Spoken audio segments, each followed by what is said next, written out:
Hi, my name is Gil Robertson, president of the African American Film Critics Association. Today, we're thrilled to be talking to the creatives responsible for the Paramount Plus feature, Heist 88. We're going to kick things off by introducing you to the AAFCA members on the call today, including a bunch of new members. We're going to start with our facilitator, Katia Woods in Philadelphia, Reggie Pounder in Chicago, Chris Stiles in Ohio, Jill Monroe in Los Angeles, Nancy Green in Los Angeles, Karan newly married Lenoir Kelly in Charlottesville, Virginia, Alex Jackson in Atlanta, LA, I Christine in Tampa, Florida, Dana Abercrombie in New York, Michael Sowell in Fairfax, Virginia, Ruben Regaud out of South Florida, and then who else? I'm here, Gil. It's Carla. Oh, Carla's here. And then, is that it? And Kier Stows. In Sacramento, California. I'm going to let you guys do what you do so well. We'll get better with that in time. And I'll see you on the other side. There'll be no contact on this plane. Board separately and don't speak to each other. I'll page you when we land. I need to know where our $80 million is right now.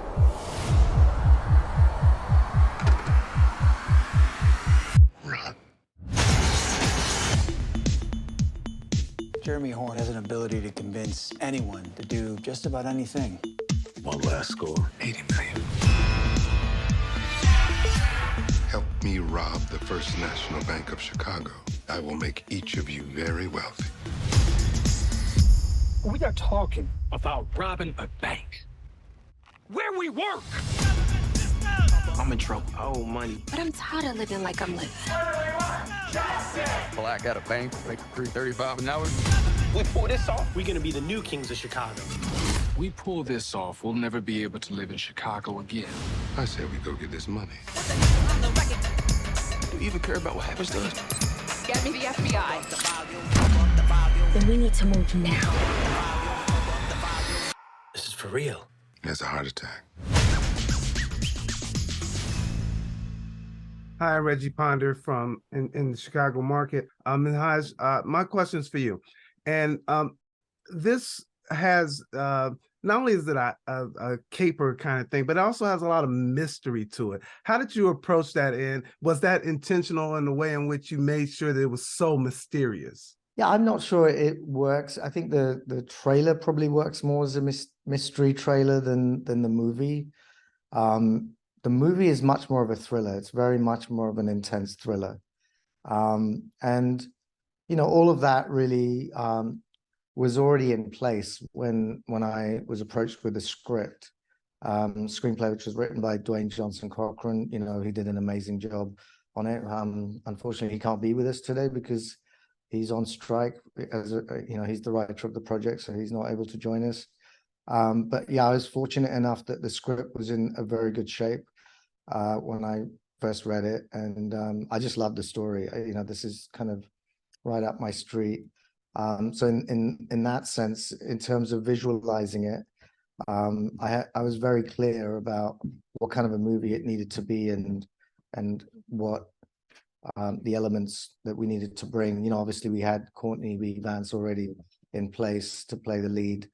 So that gives you a very good idea of what kind of movie it's going to be with him as the centerpiece of it. And then it was a question of building all the other characters around him to really deliver the punch that I really wanted the movie to have. Hi, my name is Ruben Peralta from cocadecas.net. Following the question about the script, I know the writer, he covered the news when it came up in '88 as a journalist. And then he later write the script. How was that conversation when you read the story, and how was this conversation with him to create the characters and to create the whole atmosphere that we see in the movie? Well, I can't really speak to that particular part of the process. I think Lynette may be able to give you more of an insight, because that's all through the development process of how, because I know that it went through various iterations of being a series and then a mini series and then a movie, you know, how all that came about. So by the time I received it, it was like a one piece, one script movie.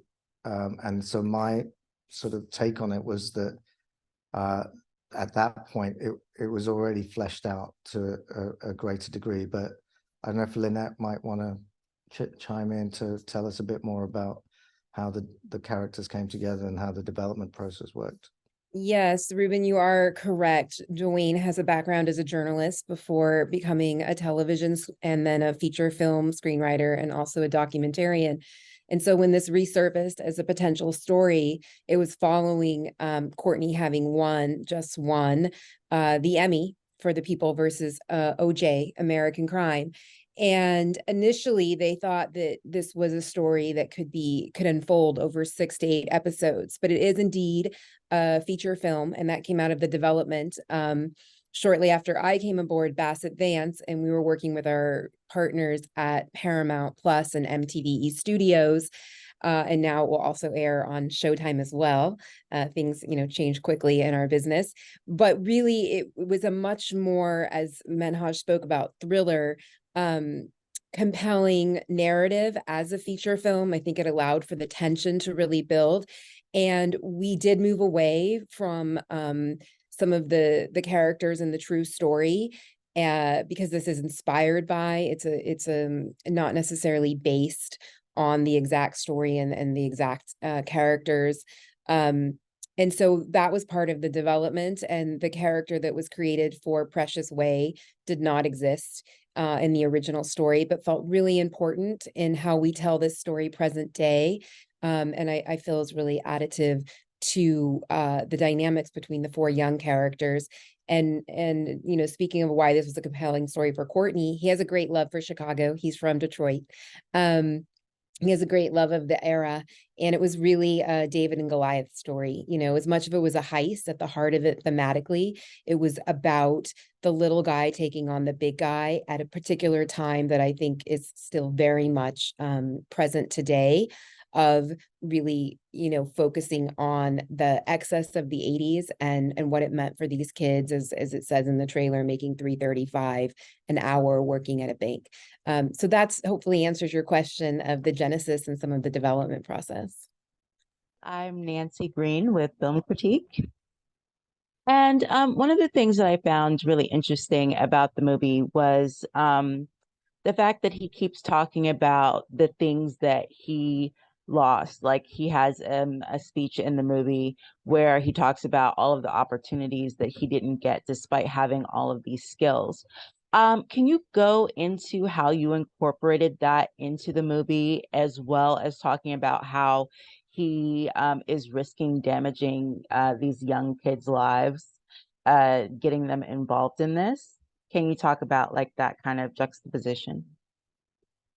Yeah, I think, it was very clear from reading the script that Dwayne was trying to write a script where we really got to meet and hang out with these characters and understand why, A, they were vulnerable to be manipulated by a character like Jeremy Horn, but B, why they may, at this point in their life, think that it's worth making that choice. And, the movie's only 90 minutes or whatever long. So, we had to compress a lot of that into a short period of time. But I think it works well enough that you get an understanding of,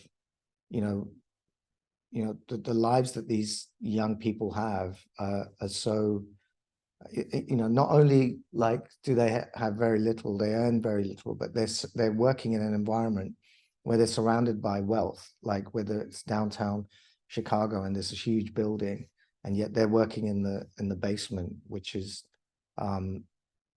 where it looks kind of untidy and unkept, whereas the rest of the building is like very plush. So I think all of that sort of, we were trying to create this idea that they were really the underdogs, if you like. They were like being oppressed, and it just took somebody to light that match for them to be able to kind of explode out of there. And that's you know, it's the setting of that, I feel, which is very, very well written in the script, that allowed us to play that. And obviously you've latched onto that, and it's visible to you from watching the film. So I'm glad that that's something that's been translated well, because, you know, it did have to be compressed for the purposes of this format of a movie. Does that answer your question? You want to follow that up with anything else? Any other questions? Oh, no, that does answer the question. Thank you. Thank you so much. I'll just add one thing, Nancy, in terms of Jeremy Horn, Courtney's character specifically. I think Menhaj really answered about the kids, is that we did not want to create a sociopath. This isn't a guy who's just evil. And so I think that speech very much speaks to what he went through and why he believes that he is worthy of this, and that he doesn't necessarily have a clear line anymore between right and wrong, that his principles are really coming out of his experience, and he feels that he's taking what is owed, which is where the genesis of that speech comes from. And it's, you know, it's a very conflicted character, I think, steeped in moral complexity, as opposed to being just a villain. It's nice. Yeah, and I think that's very clear from the movie. Yeah, I mean, that speech is really the only time that we get to hear that side of the story, because the rest of it, as we meet him, he just feels like he's in charge of everything. And then to learn that that's how he came to be like that, you know, it feels very honest and truthful what he's saying, but knowing the character, it may not be. You know, it may just be a speech that he's saying to get what he wants from the kids. You know, we shall never know. Maybe it is true, maybe it isn't, but I think that's the beauty of the piece. Hello, Dana Abercrombie, The Coalition. I'm fascinated by the fact that this was originally a series and now it's turned into a movie. With that said, I was wondering, what were the essential elements that even throughout the different iterations was important that this movie had? I mean, it was a limited series, so it wouldn't have been an ongoing series. It would have been a 6-episode series. And it allowed you to dive deeper. It predated me, but the development of it prior to coming to our partners at Paramount and MTVE was really to allow to go into each of the young people's backstory and really more of their family life. But the character of Jeremy Horn is very much intact in the feature film and through the drafts, of again being a very morally gray character. And because it was going to be set in 1988, but not necessarily, to my knowledge, there weren't any drafts where we flash back to his youth. So it was really going to be more about the backstory of the kids and more of we call them the kids, the young people, and their lives. Hi, Jill Monroe, KBLA, RSVP with Jill Monroe. So you talked about the character of LaDonna being added in later. What is it about that character, and what did you feel could be showcased with that character? And as far as with direction, how do you offset her sort of life from the guys? Because it is a different sort of struggle, even though they're all in the same struggle together. You know, in the development, when we talked about doing this as a film, it felt like we were missing a female point of view, and being 1988 and what it was like to basically work in what would be corporate America, the banking industry, as a woman, and the pressures that were on her over what would be on the male characters. Again, as Menhaj spoke, the movie's compressed to some respect, but hopefully when you see her home life, you see she's facing the same challenges as any working woman, because she's been parentified and she is the mother in her home. And so really that is what she is trying to balance, is that and her livelihood is not only, each character had people who depended on them, but being able to see in those scenes her younger sisters who are depending on her, and she's balancing being a role model and also being a caretaker and dealing with the realities of what it is once you come from take the train and you come to be working at a bank. Those are some of the kind of conflicts that she's dealing with that are different from some of the gentlemen. And so it was really about bringing in a female perspective in 1988 and what it was to be a working woman. And then Dwayne was able to really tap into his own experience of where he grew up in Chicago, and he was able to think of family dynamics and characters and folks from his own life that could inspire more of LaDonna's backstory. Yeah, from my point of view, what I loved about LaDonna was that she wasn't a stereotypical female character. She definitely was a woman that had her own viewpoint and was not going to be pushed around by anybody, and especially like she's friends with the guys. There's no romantic sort of angles on there. She was on the same level as everybody else, and when it comes to the crunch, she's very much committed to it. She feels like she can pull it off, and she's the one who actually is smart enough to come to Jeremy Horn to tell them that the clock is ticking and that they need to get a move on. She doesn't like capitulate in any shape or form. I feel like she's kind of like the catalyst in the middle of the plot that really helps push things along and over the edge. Hi, I'm Alex Jackson from Sheen Magazine. I wanted to know, when doing a inspired story, what does it look like making it your own, but also retelling the story in an inspired way where everything is not, like she said earlier, everything is not exactly how it went, but also making it your own? Yeah, I mean, I think that's the thing about directing. There's lots of different ways to direct. When you're doing an episodic show, you're working for the showrunner. They have a vision. They give you a script where you have 7 days to prep and 9 or 10 days to shoot it. So you very much have to jump in and be on the right sort of mindset and vision as everybody else. You don't have the sort of opportunity to steer it off too far. On a movie like this, you have a little bit more leeway, but it's still, the schedule is so tight, and we have restrictions in terms of where we're going to shoot and what kind of budget we have to be able to deal with. So all of that really feeds into like having a vision for the movie, which was clear to me how that was going to be. And I think the elements that were already in the script, like the house music club and the bank building itself, the visuals and the sound, all came to me quite sort of easily. I could envisage that very, very easily.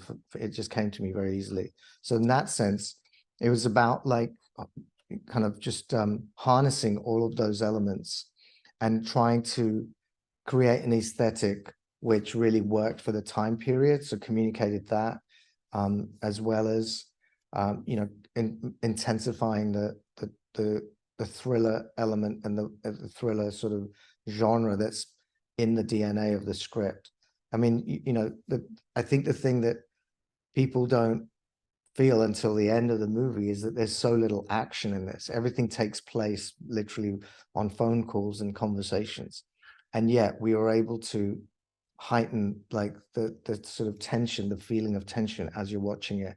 And the more you get into the movie, the more you're sort of on the edge of your seat and feeling kind of tight in your stomach as to what's going to happen to these kids, and to Jeremy, how he's actually going to be able to manipulate it. And so, that in that sense, for me, as soon as I read it, I kind of had a very clear view in what I wanted to do.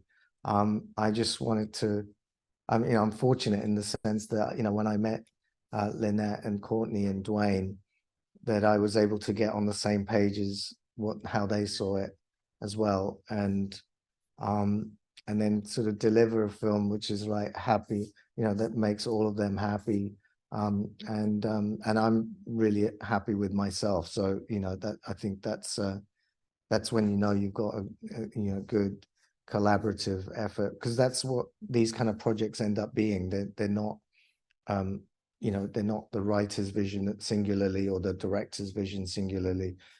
We don't have the time and the resources to create something like that. We all have to come in and agree that we're trying to make a certain kind of movie, and that comes mainly with like having the right cast, having them wearing the right clothes, the locations, and what it looks like, what the locations are going to look like.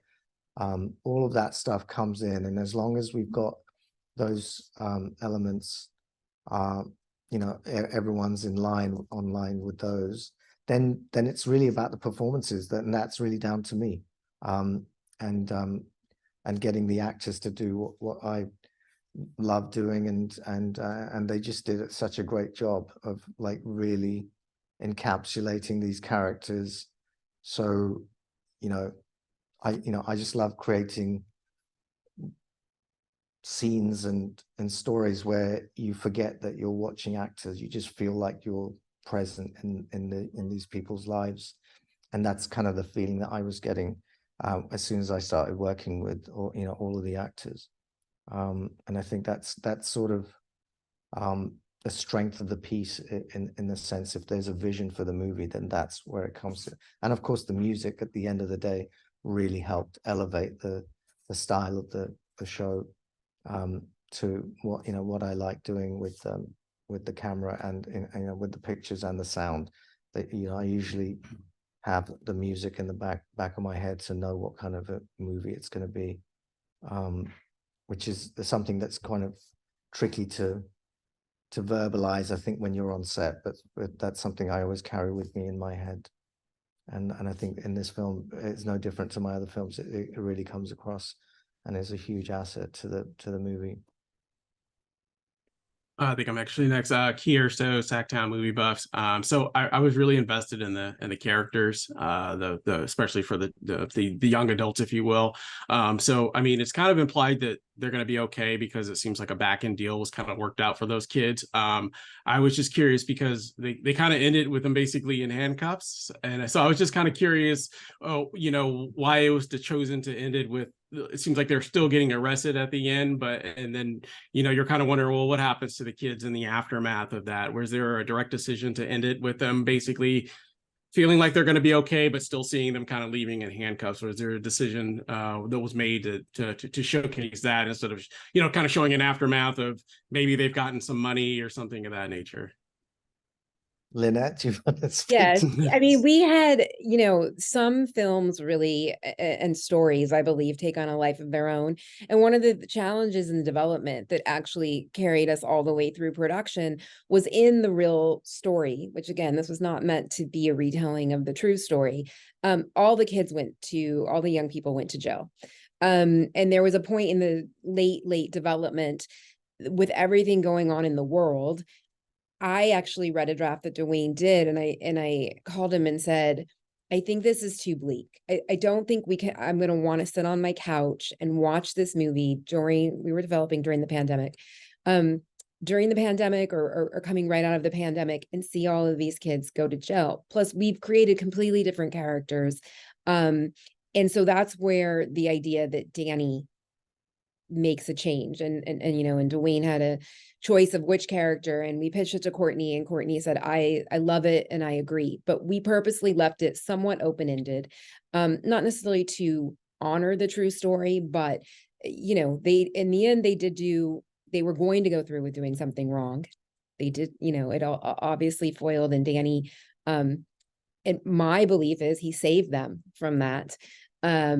But we left it a bit with the audience, and we're in a different place now in 2023. So, I think many endings could have worked, but that is the real truth behind how we ended up there. And we looked at different cuts of the film and potentially reshooting. and agreed to this a bit of an open-ended, but I think many folks have taken away, even just pre-screenings, that they did get away with it, that they did cut a deal, that they did get a bit of money, and that Jeremy Horn got his due. And so that is, and in the true story, again, everyone got their due. Not that they didn't serve as long as the manipulative gentleman, but they did all get 5 years with, early probation.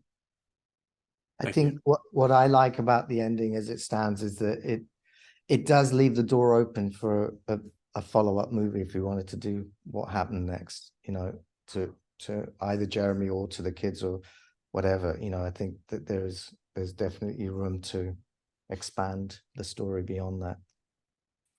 And if you're a fan of Courtney's work where he does executive produce, he likes to leave it open for that very reason, creatively and with hopes of Heist 88, Heist 98, Heist 2008. We shall see. Hello, this is Karan Lenoir Kelly from Karanism.com and Love Music Pleasure. And my question is, there are a lot of social issues that are brought up in this film. You have banking industry that's taking advantage of their workers who are making minimum wage and they're making millions off of them.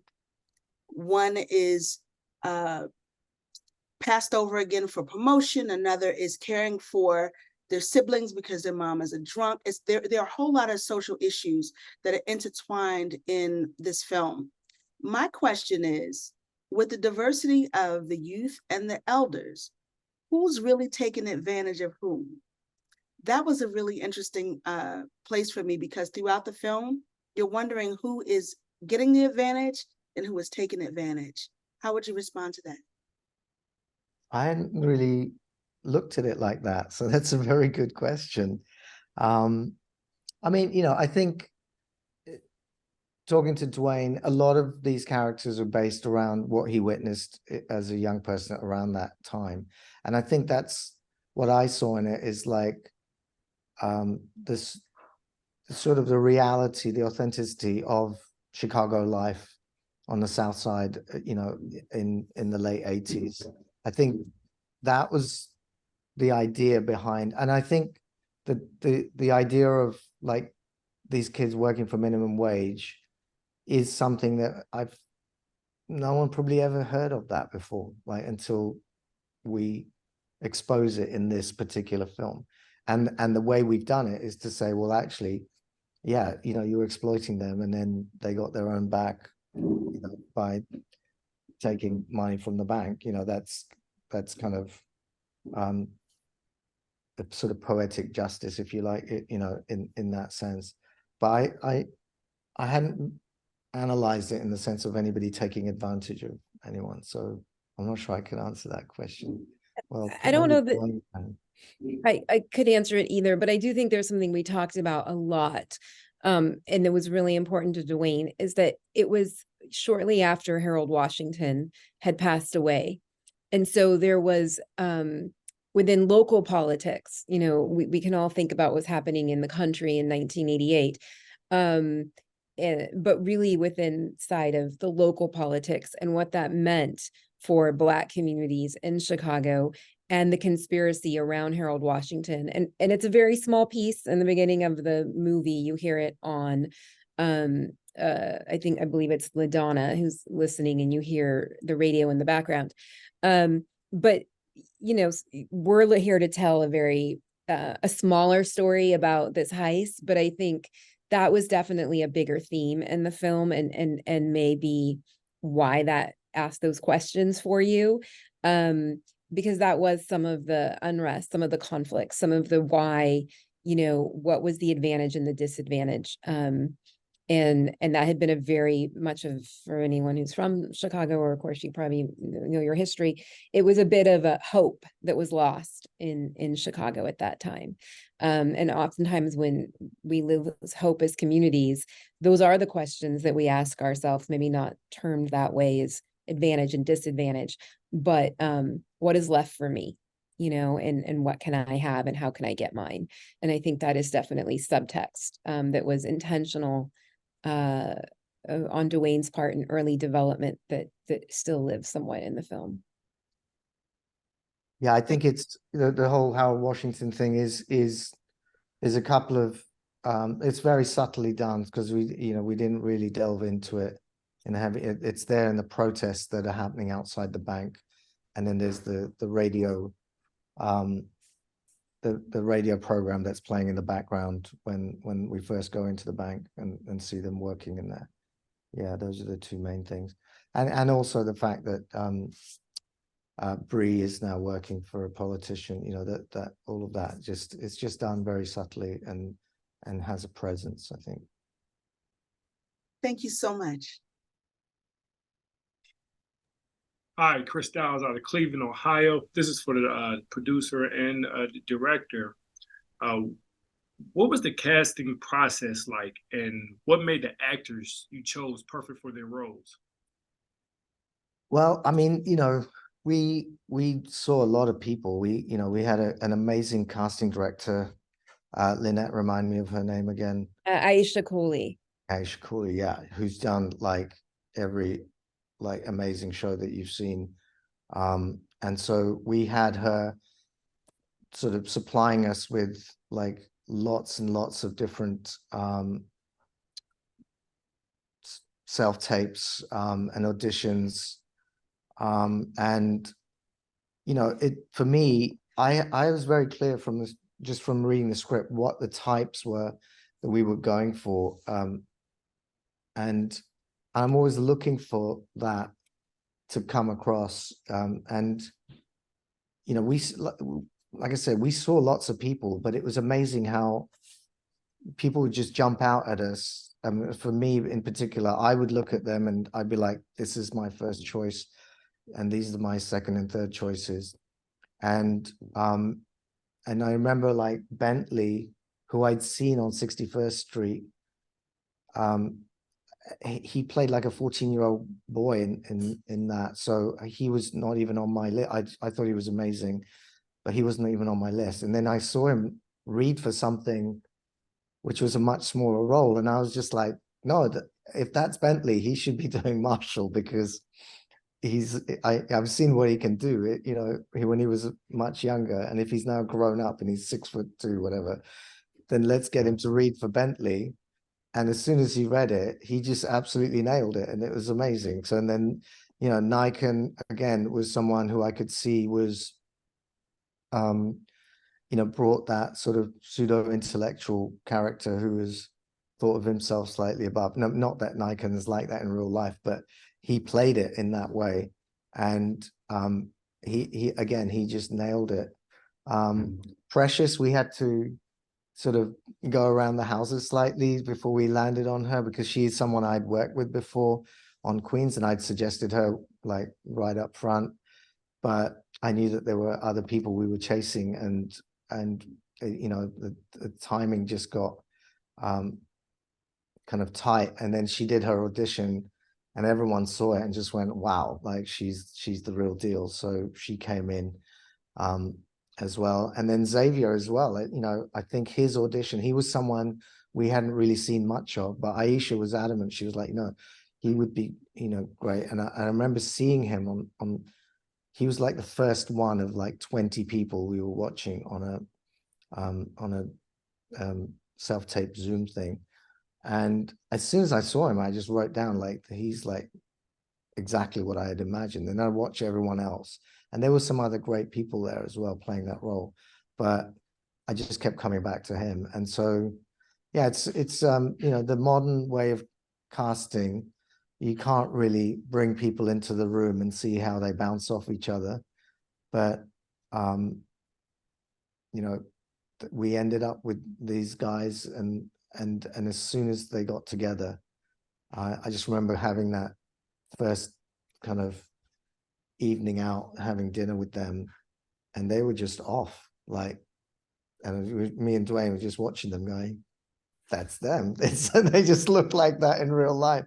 So, and they already had that dynamic between them, and it worked so well. It was fantastic to work with. That's one of the ways that I love to work, is to actually find the right people to audition, and cast, and then, you know, when you see what the talent they've got available in the audition, and and when I'm with them in the room and I do callbacks and stuff, I tend to try and push them and see if I can get them to do the toughest scene in the show and see how they do.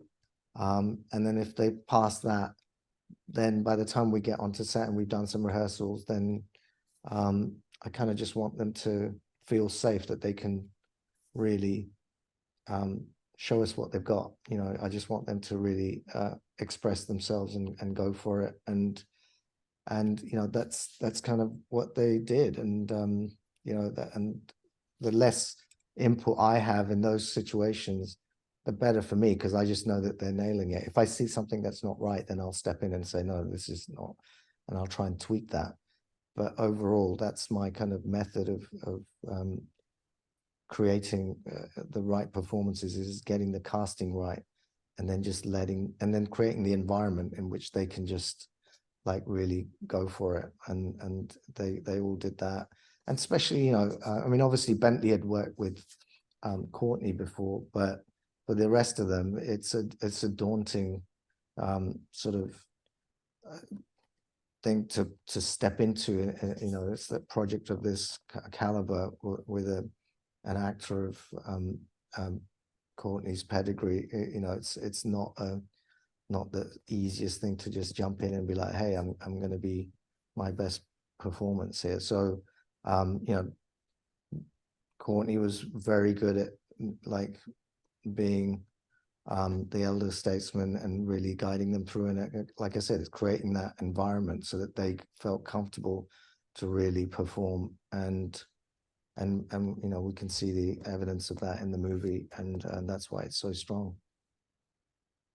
I think it was wonderful. For me, it's the first film I've made with Courtney and Angela at Bassett Vance. Is really in the casting process, Courtney to be so open-minded and really to lean on Aisha's experience and to hear what, the studio and Menhaj, as an actor himself, to just, he'd worked with Bentley, but he really wanted everybody to feel good about our choices that we made. And then on set, I think to just, agree with Menhaj, the kind of mentorship and leadership and just grace and kindness of an environment that Courtney really creates. And he's continued to have a friendship with all of the actors. And that's been really wonderful to see as a producer. And I'm sure the studio feels the same, because these four people were going to come in, and Courtney's won 2 Emmys, but really have to carry this movie as much as Courtney. And I think what Menhaj said, each time we found a character, we were then kind of thinking about who goes together. And so it was really beautiful to see the tapestry, and Nikon was the last person casted, and it just really, I think it just fit, as the final piece. And it was really wonderful, and it was wonderful to have an executive producer and an actor as well in the mix, helping to make those decisions. Hi, I'm Michael Soul from Jedi Mike 7 and Team JBS. I have the questions in terms of decisions you made with the character of Danny. One of the things that I felt like was textbook was that Danny's a comic book lover. He's also married, just as I'm just a newlywed as well. And you didn't stereotype him. And I mean in terms of like the stereotype of the nerd that we've seen in a lot of stories and Black stories. So I just wanted to ask about the choices you made, that there are certain scenes throughout this film where he could have taken the stereotypical approach, but then he acted more assertive in certain situations, and especially at the end. So I just want to ask your stance on that. It's all of that is in the script. So I'm going to defer to Lynette to see what her thoughts are on how that came about. Well, again, I think Dwayne was really, as most writers do, he wasn't trying to create archetypes. He was really trying to create a profile of real folks that he knew and came up with. in Chicago in that era. And then again, being at an actor-driven company, I've been doing development for 20 plus years, and some of our colleagues like Michael Chin at MTVE. And so we're always trying to hone and create three-dimensional characters. So I think it was a collaborative effort that we wanted to make sure that even in addition to race and culture, just every character felt like human and real, and was not playing into a stereotype, which is really at the heart of what we try to do at Bassett Vance and what we ask of our creators, but is also just good storytelling. And then I think Xavier brought a lot to that, right? It was easy to then just like fall in and play it as a stereotype or as a cliche, but he didn't. And I think that is a testament to the writing and to Menhaj as the director. But also, I believe Xavier brought that as well as part of one of his values he was holding for the character, and was able to deliver on it. And it was really wonderful to see that, because, you're in the editing room and you see a lot of different takes, but the takes that he really nailed it was the character that he was crafting, that really upholds the script and the directing. Hi, I'm Christine from Party Chat Podcast and iChristine News. And my question for both of you guys is, you both mentioned in the development and the process when it came to putting this film together, layering the characters, adding a lot of dimension to them, adding a lot of depth to the story itself. My question is, why do you feel that it was important to explore a thriller style when approaching this film? I mean, Menhaj, you should finish the second half. On the first half, I'll say we really look for character-driven stories. And so from the beginning, that it was tone, and the tone of this story was not Ocean's 11, where we're going to show you a bunch of tricks and ways into a heist. The tone was really set from character and really to tell that story from that point of view. So within organically building that story act by act, even from taking it from the idea of a pilot limited script with a series Bible to a feature, it was keeping that intact. And, I think it also allowed, knowing that Courtney was going to star in it, for it to really be centered on these characters' performances, which, is also important for us in our first feature at Bassett Vance. But above and, beyond all of that, it really was to tell a character-driven heist story. And so the tone was set from there. And that's why it feels like a thriller and less like a hijinks. Yeah, I think, at the end of the day, it is centered around a crime. It's a heist. Crime genres tend to be thrillers. Crime thriller is the genre. And so it doesn't necessarily flow like that when you read the script, but I knew that, by the time you get to the end of the movie, it has to feel like that. So it sort of then feeds back. You have to work backwards and reverse engineer it to make sure that it has those tropes to carry off, which is kind of what people are expecting. If they see a title of a movie called Heist 88, they're expecting to see people running into a bank with guns drawn and blasting people. They're not going to get that on this. So we've got to replace that with something just as entertaining and moving, and we do that in a very different way with these characters, and we, you very much are on the journey with them. You feel what they're feeling, and that's where the intensity and the thriller element really comes to its own. It's very powerful.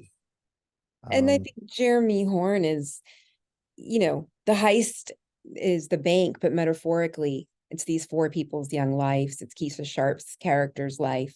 It's Keith David's life. Like, that's also very much deliberate, that this is, it's also stealing from their integrity, their intent, making them question their lives and their paycheck.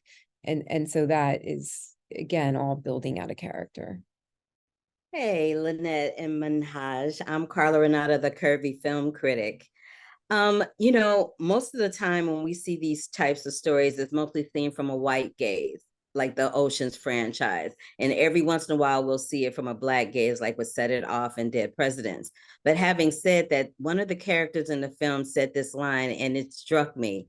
They said, "This is payback for being born Black." And I want to know, for both of you coming out on the other side of this project, what is that? I know that you're not born Black, but coming out on the other side of this project, what does that statement mean for you? And I'll start with ladies first, with Lynette.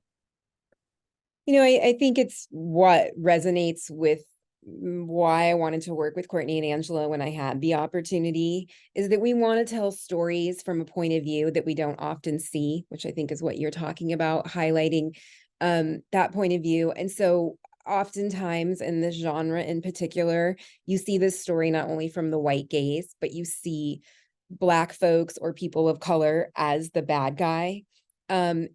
But we also weren't looking to make an earnest film that, was basically not in the genre of a heist movie. And so that line is really resonant of the theme at heart and the type of projects we want to make, that there are other points of view, that people do things for different reasons and different motivations. And in order to be authentic and tell that character's story, you really need to turn it around and understand that. And so that's, that line is written by Dwayne. I believe it is something that he always was going to see in every iteration. It was going to work its way in. It didn't always live where it lived.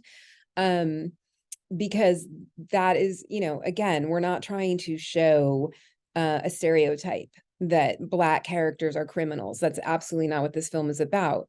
At the same time, and this is what we talk about a lot in our company, we want to tell stories that are entertaining, that, everybody watches Ocean's 11, everybody can watch Heist 88. But the point of view is going to be from the creator and the collaborator, and less through what has become the establishment a bit in Hollywood storytelling. And so it sounds like a little line, but it's a very big line. And I think even at the core of what Bassett Vance is doing. And what I believe, you've seen Courtney and Angela do for years in mainstream Hollywood, and the characters they've created and the roles they've chosen, is that all people are human, all people are complex, everybody has a back and a front. And those stories deserve to be told, and at the highest level. Minhaj, do you want to add anything to that? Oh yeah, I mean, I'm not born Black, but I'm certainly born brown, so I have that experience to add to it. And it's not a million miles away from what people that I know would say. So I didn't even flinch when I read that, and it felt completely natural and believable within the scene to me. And yeah, I get it. And and now that I'm living in the US, I'm learning a lot more about Black history.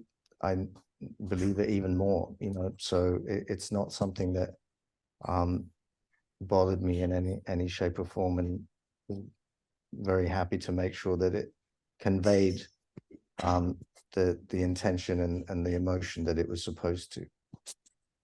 Hi, Kadia Woods, Couple Social and the Philadelphia Tribune. My question is for you, Lynette. I worked in the bank for a very, very long time, worked in finance. So my question is, I thought it was very intriguing that the Black people worked in a certain section, just like in modern day banking, there's a lot of Black people in middle management, not a lot of Black people in upper management, and definitely not on the boards. How important was that to show? Because I think it set up the parameter for them to be vulnerable for this heist. These were people that were trying to do the good thing. They were working hard, but they weren't rewarded for being for doing the right thing, where even the one guy kept saying, well, she did try to look out for me. And it's like, was she really though? So how important was it to show that this wasn't just coming out of greed, this was coming out of necessity?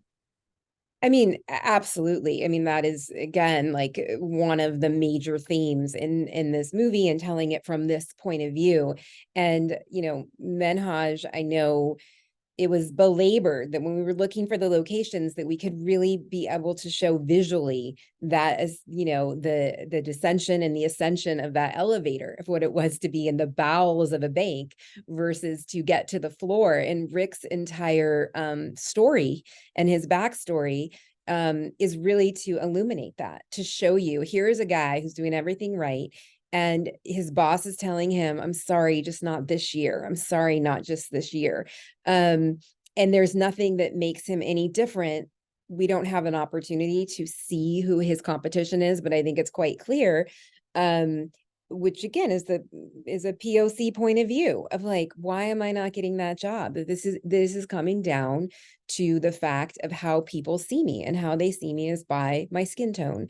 And so that's really integral to the story. We would not have traded on that. And one of the reasons why Menhaj was the right director is he understood how to show that visually, that it wasn't just in a line, that you were understanding that these characters are going down to the basement. And we didn't have an opportunity to show much of the entire hierarchy of the banking industry, as to your point, that the best you may get is that glass ceiling of middle management. But hopefully that's inferred enough and resonates enough with our audience to understand that that is part of the story and part of the motivation for why these young people are seduced by Jeremy Horn into this crime. Heist 88 will launch Friday, September 29th on streaming and on demand for all Showtime and Paramount Plus with Showtime subscribers, before making its on-air debut October 1st at 9 p.m. Eastern Pacific. Again, thank you so much for your time today. On behalf of the world's largest group of Black film and TV critics, thank you for watching this edition of AAFCA Roundtables. Have a great day. Thank you. Thank you. Thank you. Guys. Thank you, everybody.